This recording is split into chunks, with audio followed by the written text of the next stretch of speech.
Mi nombre es Estela Nayar y hoy vamos a hablar de Evelyn Nesbit y el asesinato en Madison Square Garden. Evelyn fue una actriz, modelo y corista de principios del siglo XX, pero su nombre también se conoce por su implicación en el asesinato de un examante. ¿Intrigados?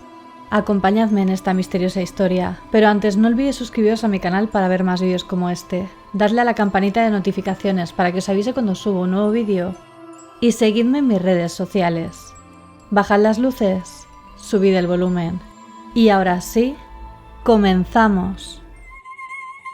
Evelyn Nesbit y el asesinato en Madison Square Garden. Si os gustó el caso de Elizabeth Siddall, quedaos por aquí porque este caso os va a fascinar tanto como a mí. Pero empecemos por el principio. Florence Evelyn Nesbit nació el 25 de diciembre de 1884 en Tarentum, Pensilvania. Aunque muchos piensan que su madre mintió sobre su edad para poder ponerla antes a trabajar, así que podría ser unos años más tarde. Se estima que sobre el año 1886. Era la hija de un abogado, Winfield Scott Nesbit, el cual era un hombre entrañable, cariñoso y tenía una estrecha relación con su hija Evelyn y su hijo Howard, el cual era el menor. Winfield apoyó mucho a su hija cuando ella mostraba interés por cantar y bailar y ser un artista. Era un hombre poco ambicioso y con ninguna vocación por su profesión, lo cual hacía la situación económica de la familia bastante precaria, aunque no les faltaba de nada. En 1893, la familia se mudó a Pittsburgh, Pensilvania. Poco después, en 1895, teniendo Evelyn 11 años, su padre murió de forma inesperada. En ese momento, la señora Nesbit no trabajaba y se dedicaba únicamente a las labores del hogar, por lo que fue un duro golpe en la economía familiar. Tuvieron que vender la casa y muchas de sus posesiones para poder pagar las deudas. La señora Nesbit era muy buena costurera, pero le estaba costando mucho encontrar trabajos. No les quedó más remedio que en ocasiones hospedarse en pensiones donde los tres compartían una única habitación, o en casa de amigos o familiares que se compadecían por ellos. Tuvieron que enviar a Howard a vivir con otros familiares durante distintas temporadas, para aligerar la carga económica que tenían. Los amigos y familiares de los Nesbit sintieron lástima por la situación en la que se encontraban, y decidieron hacer una colecta para ayudarles económicamente. Con el dinero compraron una pensión para que la señora Nesbit pudiera alquilar las habitaciones y sacar un dinero cada mes. Pero por desgracia, a la viuda Nesbit le costaba mucho recolectar la renta de sus inquilinos y tenía que estar luchando con ese problema constantemente. Así que la señora Nesbit le pidió a Evelyn, que tenía 12 años, que fuera ella la que presionara a los inquilinos para que le pagaran la renta. Evelyn era muy dulce y encantadora y pensaba que los inquilinos se ablandarían con ella y le pagarían el dinero con más facilidad. Aún así, la situación seguía siendo muy complicada y la señora Nesbit decidió finalmente dejarlo y mudarse a Filadelfia con sus hijos en 1898. Allí la señora Nesbit consiguió un trabajo en unos grandes almacenes, Wanamaker, como dependienta, y allí consiguió también trabajos para sus hijos, Evelyn de 14 y Howard de 12, también como trabajadores en Wanamaker. Todos trabajaban 12 horas al día, 6 días a la semana. Un día, una de las clientas se fijó en la inusual belleza de Evelyn. La mujer era una artista y no pudo evitar fijarse en la elegancia natural de la joven. Así que le pidió a la señora Nesbit permiso para realizarle un retrato a Evelyn y que posara para ella. A su madre no le ilusionaba demasiado que Evelyn se metiera en el mundo del arte. A diferencia del padre de Evelyn, a ella no le entusiasmaba la idea y no lo entendía. Por posar durante 5 horas, la artista le pagó $1 a Evelyn, que en aquella época era una gran suma para una chica de 14 años, unos $29 actuales. Evelyn estaba muy emocionada de poder ganar tanto dinero posando y pronto fue evidente que podía tener un gran futuro como modelo. Y la señora Nesbit acabó aceptando la situación. Le empezaron a salir más trabajos como modelo.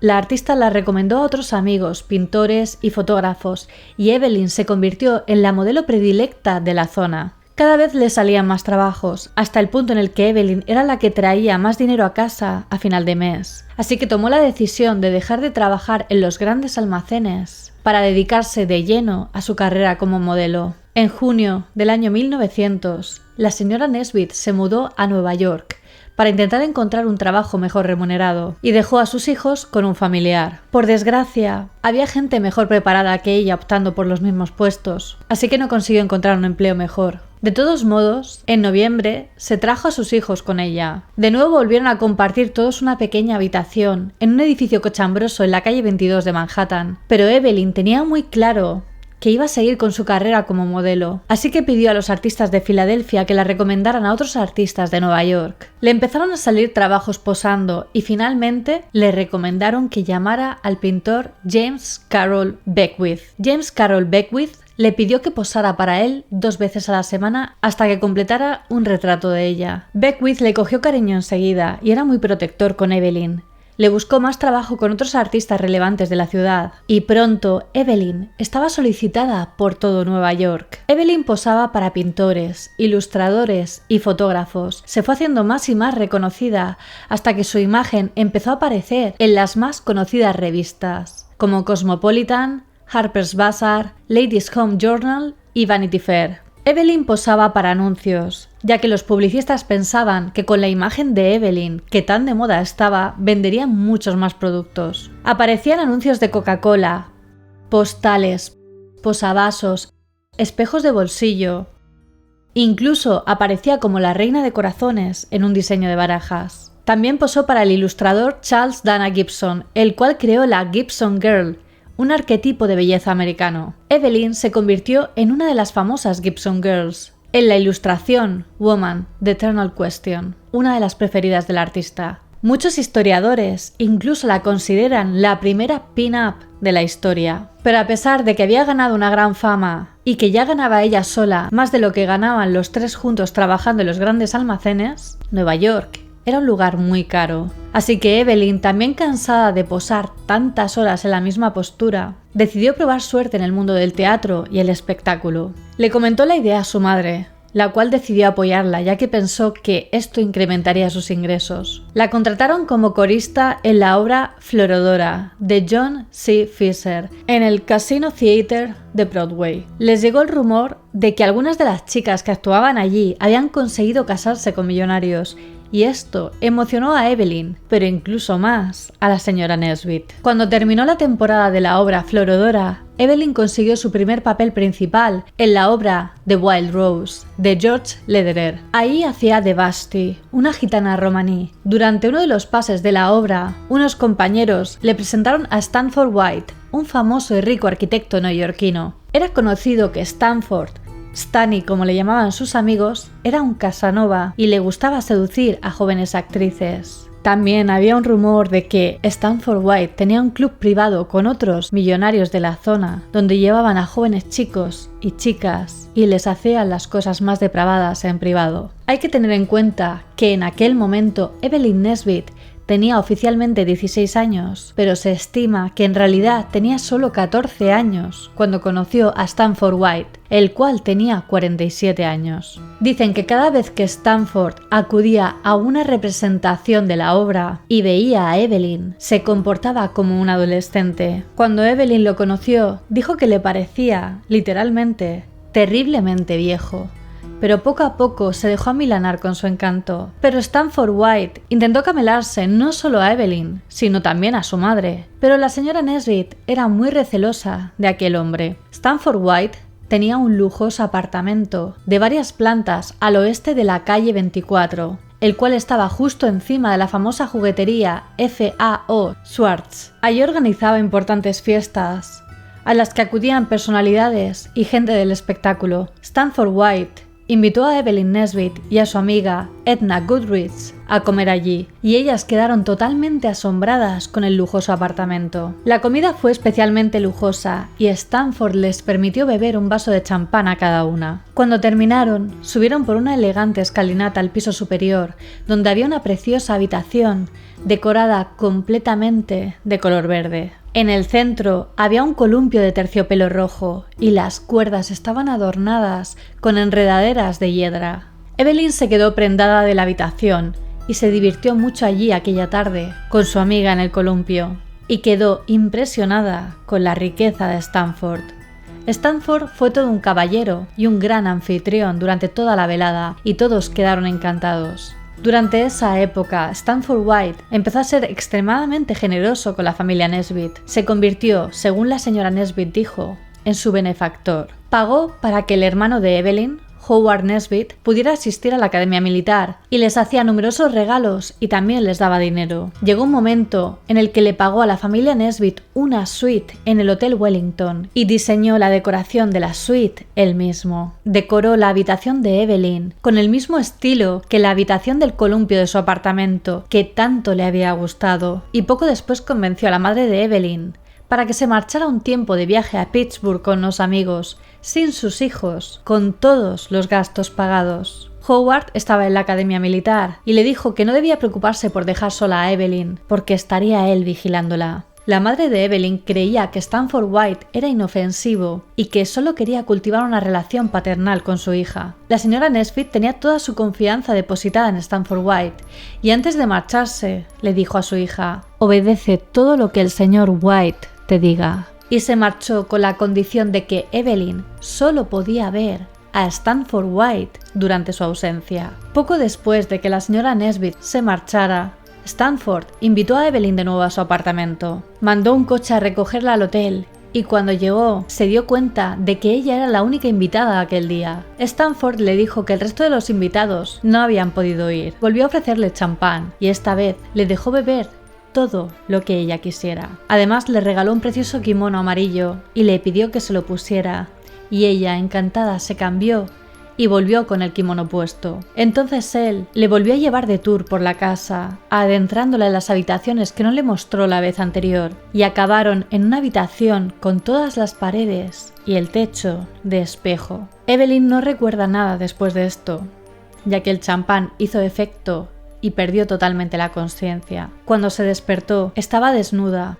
en una cama con sábanas de satén y un espejo en el techo. Vio manchas de sangre en el interior de su muslo y en las sábanas, y pudo deducir lo que había pasado. Stanford estaba junto a ella, le alcanzó el kimono y se lo ofreció, diciéndole: «No llores, gatita, ya ha terminado todo.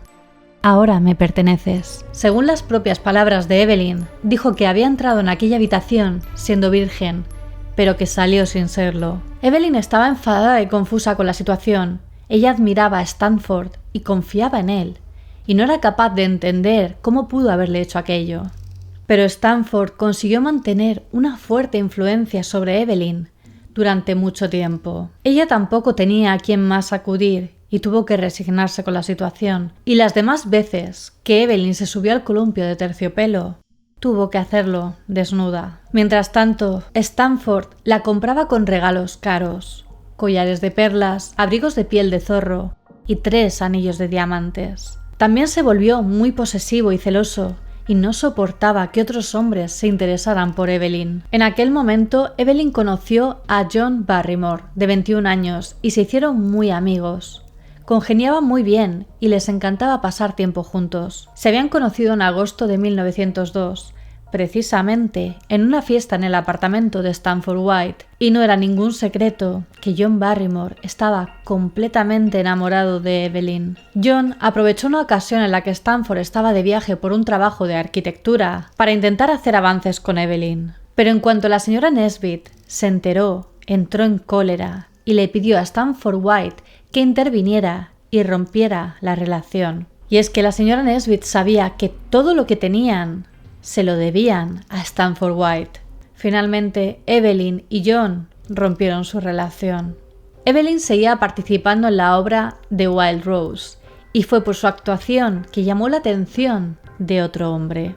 Se hacía llamar señor Monroe y le enviaba cartas, flores y le ofreció mandarle opulentos regalos. El señor Monroe le invitó a ir a fiestas, a cenas, pero ella rechazaba todas sus invitaciones. Pero el señor Monroe era un seudónimo. Su verdadero nombre era Harry Kendall Thaw. Era un joven millonario, mujeriego, de Pittsburgh. Se obsesionó tanto con ella que llegó a ver la obra más de 40 veces y odiaba con todas sus fuerzas a Stanford White, ya que le había llegado el rumor de su relación con Evelyn. Lo consideraba un viejo verde que se aprovechaba de jovencitas y además Stanford, con sus influencias, consiguió retirarle la entrada a Harry de varios clubes selectos de la ciudad.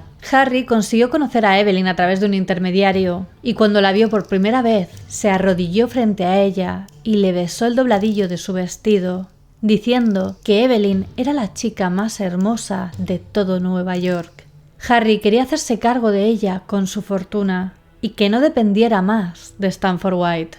Pero las malas lenguas decían que aunque Harry quería ser el príncipe azul que rescatara a Evelyn, era un drogadicto y tenía problemas mentales desde la niñez. Stanford intentó advertir a Evelyn de los problemas mentales de Harry y le pidió que se alejara de él, pero ella no le hizo caso. En una ocasión, Evelyn sufrió de apendicitis y fue Harry el que la llevó al hospital y estuvo pendiente de ella hasta que se recuperó, y poco a poco fue consiguiendo el cariño de su amada. Allí, ella accedió a ir a un viaje por Europa con Harry y su madre, la señora Nesbit, algo de lo que posteriormente se arrepentiría. Estando en una habitación de hotel de París, Harry y Evelyn bebieron más champán de la cuenta y ella acabó confesándole lo que Stanford White le había hecho. Harry se quedó completamente blanco y no dejaba de repetir: «Por Dios, pobre niña», mientras le daba vueltas a su cabeza y se quedaba totalmente abstraído, imaginando el horror por el que pasó Evelyn. No podía sacarse la idea de la cabeza. Él pensaba que las mujeres debían de mantenerse vírgenes hasta el matrimonio, y Stanford le había arrebatado eso,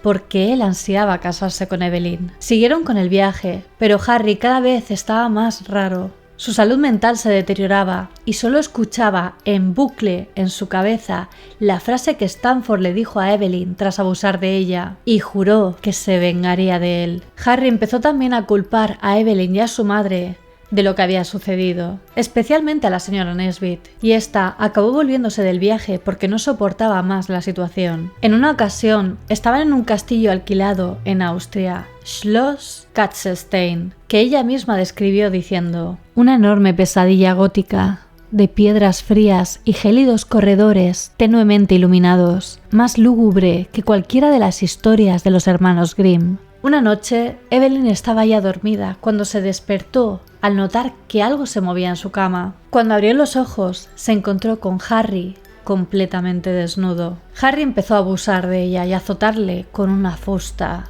hipócritamente convirtiéndose en todo lo que decía que odiaba de Stanford White. Los dos solo trataban a Evelyn como un objeto, una mera posesión. La asaltó varias veces en el castillo y al terminar empezaba a llorar y le pedía perdón. A pesar de todo esto, el 4 de abril de 1905, Evelyn Nesbit y Harry Zoo se casaron en una ceremonia privada en Pittsburgh, Pensilvania. Evelyn acabó accediendo para poder tener la estabilidad económica que buscaba, no volver a ser pobre nunca más, y porque a pesar de todo, aún sentía algo por Harry. Tras esto, Evelyn se mudó a la mansión de los Zoo, Lyndhurst, en Pittsburgh, la cual describió como enorme y deprimente. Allí también vivía la madre de Harry, la cual era una mujer fría y muy dura con todos, incluida Evelyn. Evelyn pensaba que tras la boda se acabarían los celos de Harry y su estado mental se estabilizaría, pero estaba muy equivocada porque él cada vez estaba más paranoico. Llegó incluso a creer que Stanford White había contratado un sicario para que acabara con él y comenzó a llevar siempre encima una pistola.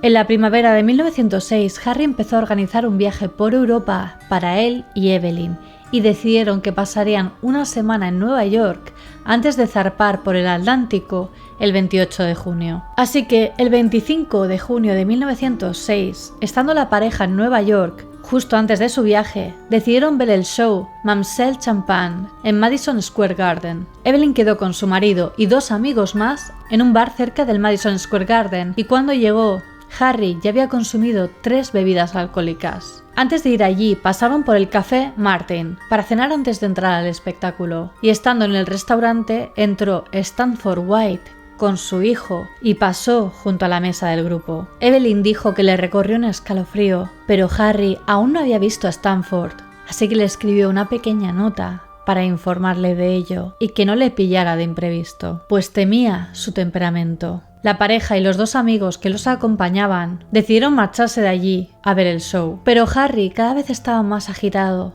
tanto que rompió su sombrero al intentar ponérselo para marcharse del restaurante. Cuando llegaron a Madison Square Garden para ver el espectáculo, Harry se enteró de que Stanford, su archienemigo, también estaría allí.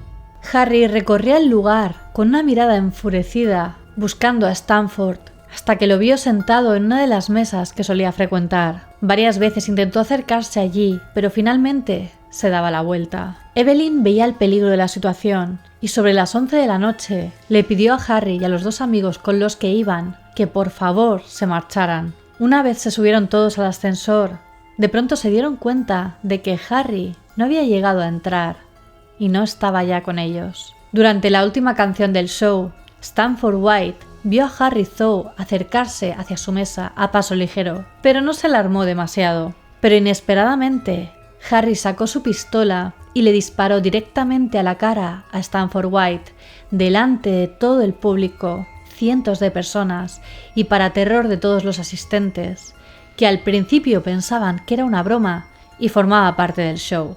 Luego se acercó más y volvió a dispararle en la cabeza y una vez más en el hombro. En cuestión de un segundo, la cara de Stanford había quedado hecha pedazos, irreconocible, y parte de su cráneo había salido volando por la sala. Harry, totalmente ido, se quedó con una postura triunfal frente al cuerpo de Stanford y comenzó a gritar: «Lo hice porque arruinó a mi mujer. Él se lo había buscado, se aprovechó de la chica y luego la abandonó.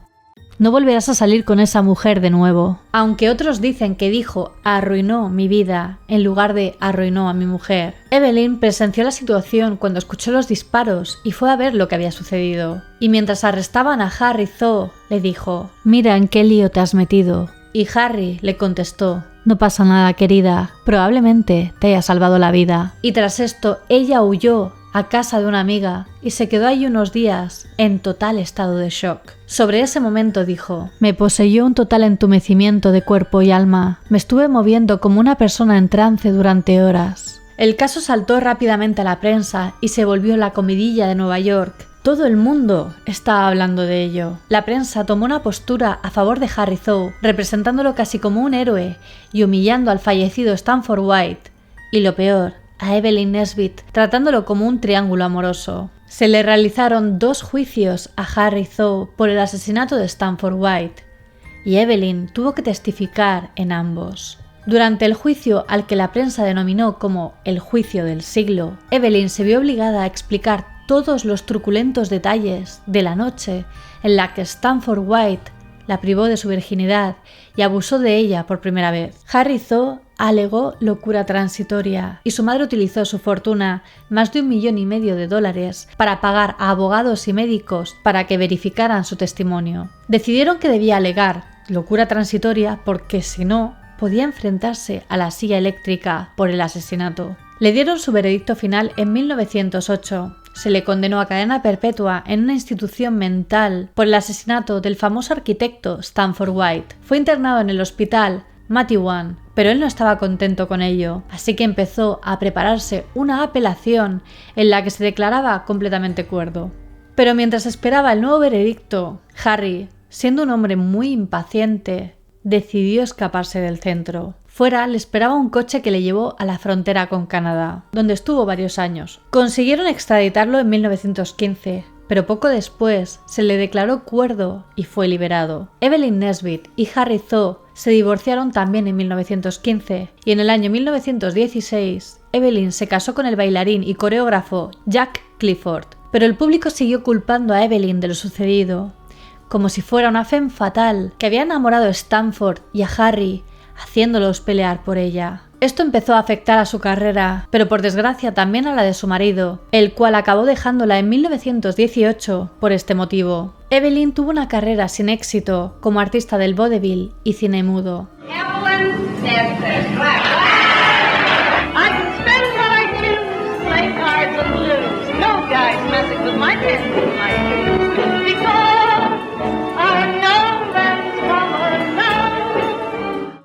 Y su vida se vio marcada por varios intentos de suicidio. En 1916, Harry volvió a estar en el punto de mira cuando invitó a un adolescente llamado Frederick G. Gump Jr. a Nueva York. para ser su pupilo. Harry acompañó a Frederick a una suite que le había reservado en un hotel. Impresionó al joven con su interesante conversación y cuando terminaron, Frederick fue a darse un baño. Mientras se bañaba, pudo ver a Harry espiándole durante 3 ocasiones, cada vez de forma más descarada. Finalmente entró en el baño y lo cogió de la mano y lo sacó de la bañera, llevándoselo a la habitación, completamente desnudo. Allí comenzó a pegarle con distintos tipos de látigos. Así estuvo durante 1 hora, en la que Frederick le suplicaba que parase, y él le contestaba: «No hasta que seas mi esclavo». Finalmente, el joven consiguió escapar y avisó a las autoridades. El público quedó totalmente asqueado con las acciones de Harry Zo. Fue de nuevo juzgado y de nuevo se le declaró demente y se le condenó a 7 años en una institución psiquiátrica. En la década de 1920, Evelyn abrió un salón de té y tuvo problemas de adicción con la morfina y alcoholismo. Pero Harry Zo, durante todos esos años, siguió total y absolutamente obsesionado con Evelyn. En 1926, incluso contrató a espías para que le informaran de todo lo que ella hacía, y cuando Evelyn empezó a pasar apuros económicos, Harry le pagaba $10 al día para mantenerla a flote. Harry Zo murió en el año 1947 de un ataque al corazón, dejándole a Evelyn Nesbit una herencia de $10.000. Evelyn publicó 2 libros autobiográficos, The Story of My Life, La historia de mi vida, en 1914 y Prodigal Days, Días pródigos, en 1934. También fue asesora técnica de la película de 1955 titulada The Girl in the Red Velvet Swing, basada en su vida y en el asesinato perpetrado por su marido. Evelyn Nesbit murió a los 82 años el 17 de enero de 1967 en una residencia de ancianos en Santa Mónica, California. Dicen que en su obituario se pudo leer: «Stanley White fue asesinado, pero mi destino fue peor. Yo viví». Y bueno, hasta aquí el caso. ¿Y vosotros qué pensáis? ¿Era Harry Zo realmente un demente? ¿O fueron los celos lo que le volvieron loco? Decídmelo en los comentarios. Como siempre, me ayuda mucho que si os ha gustado el vídeo lo compartáis en vuestras redes sociales. Dadle a like, así sabré que queréis que haga más vídeos como este. Suscribíos a mi canal y dadle a la campanita de notificaciones. No olvidéis seguirme en todas mis redes sociales. Os las dejo por aquí y en la descripción. Especialmente en Instagram, que es donde estoy más activa y subo un material muy interesante. Y ahora sí, me despido. Nos vemos en el próximo vídeo. Recordad que subo nuevos vídeos cada semana. ¡Hasta pronto!